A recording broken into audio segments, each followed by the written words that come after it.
గరళ కంఠుడు సరళ హృదయుడు భక్త వరదుడు సదాశివుడు. శివదేవుని ఆజ్ఞ లేనిదే చీమైనా కుట్టదు అనేది పెద్దల వాక్కు. అంతటి దేవాది దేవుడు ఆదిదేవుడు మహాదేవుడి మహాశివరాత్రి వేడుక అంటే భక్తులు ఎంత ఆనంద సాగరంలో తేలియాడతారో ప్రత్యేకించి చెప్పేదేముంది. శివదేవుని రూపాన్ని ఎక్కడా లేని విధంగా అద్భుతంగా ఆవిష్కరించటానికి, మహోన్నత రీతిలో ముక్కంటి శివరాత్రి పండుగ జరపటానికి జ్యోతిర్వస్తు విద్యాపీఠం సమాయత్తమైంది. దీనిపై స్వతంత్ర టీవీ ప్రత్యేక కథనం.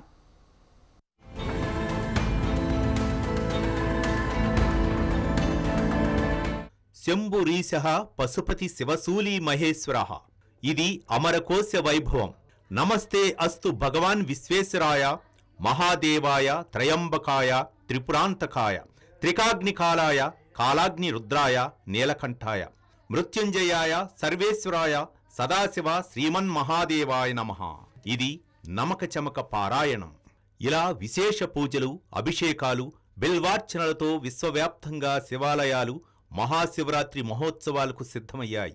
శివుడి రూపాన్ని ఎక్కడా లేని విధంగా ఆవిష్కరించి భక్తులను ఆధ్యాత్మిక సాగరంలోకి తీసుకువెళుతూ వినూత్న రీతిలో శివరాత్రి వేడుక చేయటానికి జ్యోతిర్వస్తు విద్యాపీఠం సంకల్పించింది.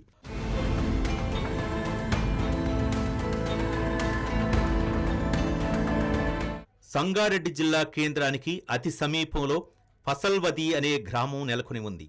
ఈ పల్లె శివారులో 2018లో ప్రముఖ సిద్ధాంతి మహేశ్వర శర్మ జ్యోతిర్వస్తు విద్యాపీఠాన్ని ప్రారంభించారు.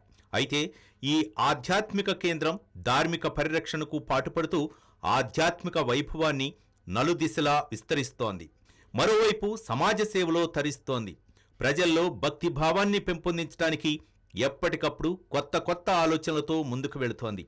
ప్రపంచంలో ఎక్కడా లేని విధంగా ఈ పీఠం ఓ ఆలయాన్ని నిర్మించబోతుంది.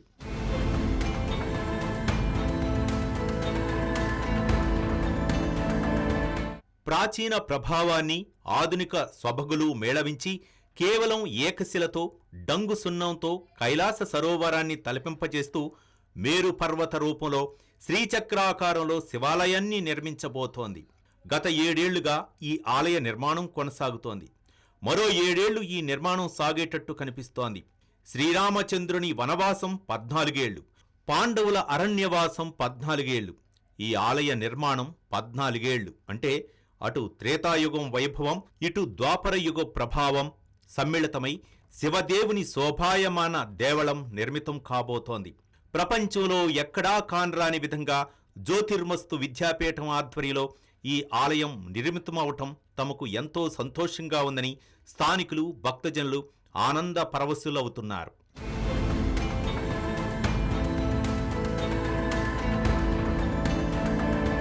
ప్రతి సంవత్సరం శివరాత్రి పర్వదినాన్ని జ్యోతిర్వస్తు విద్యాపీఠం వైభవోపేతంగా నిర్వహిస్తోంది. శివరూపాన్ని లింగాకారంలో ఆవిష్కరించి పూజాదికాలు, అభిషేకాలు ఇక్కడ నిర్వహించడం ఆనవాయితీగా వస్తోంది. తొలుత 2022లో 15 అడుగుల శివలింగాన్ని బిల్వ పత్రాలతో ఆవిష్కరించారు. 2023లో సైకత శిల్పాన్ని ఏర్పాటు చేసి ఆ విశేష శిల్పానికి విశేష రీతిలో అభిషేకం చేసి అబ్బురపరిచారు. 2024లో భస్మలింగాన్ని ఏర్పాటు చేసి పూజలు, అభిషేకాలు చేశారు. కేవలం రామేశ్వరంలో మాత్రమే సైకత లింగం కనిపిస్తుందని, అయితే అక్కడ అభిషేకం జరగదని పీఠం పెద్దలు తెలిపారు. అయితే ఇక్కడ ఏర్పాటు చేసిన సైకత లింగానికి అభిషేకం సైతం కన్నుల పండుగగా నిర్వహించడం గమనించదగ్గ విషయం.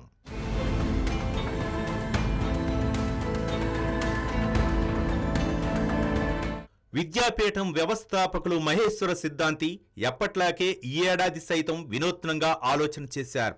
దాదాపు 18.5 అడుగులతో 1,08,00,000 రుద్రాక్షలతో ఈ ఏడాది రుద్రాక్ష లింగాన్ని ఏర్పాటు చేసి మహిమాన్విత శివరాత్రి పర్వదినాన్ని మహత్తరంగా నిర్వహించడానికి సమాయత్తమయ్యారు. రుద్రాక్ష శివలింగానికి భక్తులతో అర్చనలు, అభిషేకాలు చేయిస్తూ పీఠాన్ని అత్యద్భుత ఆధ్యాత్మిక లోకంలోకి తీసుకువెళ్లారు. శివరాత్రి పర్వదినం నాడు దాదాపు 2 నుంచి 3 లక్షల మంది భక్తులు ఈ రుద్రాక్ష శివలింగాన్ని దర్శనం చేసుకోనున్నారని పీఠం నిర్వాహకులు తెలిపారు.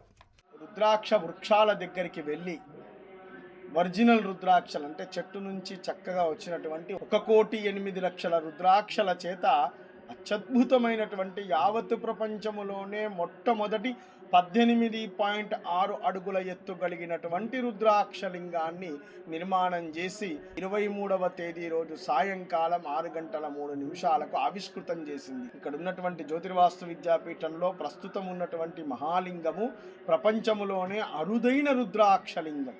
ఈ లింగాన్ని దర్శిస్తే ఏం కలుగుతుంది అనంటే, ఒక రుద్రాక్ష ఒక రుద్రునితో సమానం. మరి కోటి రుద్రాక్షలు కోటి రుద్రులతో సమానం. ఏకకాలములో శివరాత్రి నాడు కోటి రుద్రముల చేత కోటి రుద్రేశ్వరునికి అర్చించినటువంటి ఫలితము యావత్ భారతదేశానికి రాబోతూ ఉంది. పీఠంలో శివరాత్రి వేడుకల్లో పాల్గొన్న భక్తులందరికీ అభిషేక కార్యక్రమాలు నిర్వహించి ప్రతి ఒక్క భక్తుడికి రుద్రాక్షని ఆశీస్సులుగా ఇస్తామని మహేశ్వర శర్మ సిద్ధాంతి తెలిపారు. నేపాల్ పశుపతినాథ్ దేవాలయ పరిసర ప్రాంత రుద్రాక్ష వృక్షాల నుంచి వీటిని తీసుకొచ్చినట్లు ఆయన వెల్లడించారు.